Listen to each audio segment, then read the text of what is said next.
13 சோக்கரா இருந்தா எப்படிப்பா அடிக்கிறது? இந்த தூத்துக்குடிய ஒரு போர்ட் சிட்டியா கம்ப்ளீட்டா கன்வெர்ட் பண்ணணும் அப்படின்றதுதான் தலைவரோட ஆசை, எங்களோட ஆசை. நான் என்ன பண்ணுனாக்கா முன்பதிவு செஞ்சாங்க பாத்தீங்களா, அவங்க பேருந்துல கூட இந்த கும்பலை குறைக்க வேண்டும் என்பதற்காக அவங்க கிட்ட பேசி இந்த மாதிரி நீங்க கொஞ்சம் வெயிட் பண்ணுங்க, இவங்களை முதல்ல அனுப்பிச்சிடலாம்னு சொல்லி அந்த பஸ்ல இவங்க ஏத்தி அனுப்பிச்சதுனால இந்த கூட்டம் எல்லாமே குறைஞ்சிருச்சு. வெப்பநிலை இப்போது குறைந்திருக்கிறது. 41 சென்டிமீட்டர் இருந்தது, இப்போது 35 சென்டிமீட்டராக குறைந்திருக்கிறது. விவசாயத்தோட ரொம்ப கஷ்டமான துறை வந்து விளையாட்டுத்துறை. இதுல ஏதோ ஒரு டேட்டு போட்டுருக்காங்க. இது எந்த டேட்டு தான் மேனுஃபேக்சரிங் பண்ணாங்கன்னு எப்படி தெரியும்? இந்த கோயம்புத்தூர் சம்பவம் வந்து தமிழ்நாட்டை ஒரு பரபரப்பாக்குது. தலைவர் என்ன முடிவு எடுத்தாலும் கரெக்டா இருக்கும் சார். சுற்றுலாத்துறை பத்தி உங்களுக்கு தெரியும்.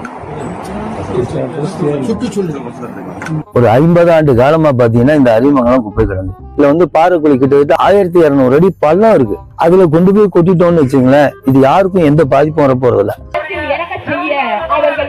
பெண்களுக்கு முன்னுரிமை கொடுக்கப்படும், பாதுகாப்பு அளிக்கப்படும் சொல்லி தாவேக்கா வாக்குறுதி அளிச்சுதான் ஆட்சிக்கு வந்துட்டாங்க. தளபதி ஆட்சியில இதுமாதிரி நடக்காது.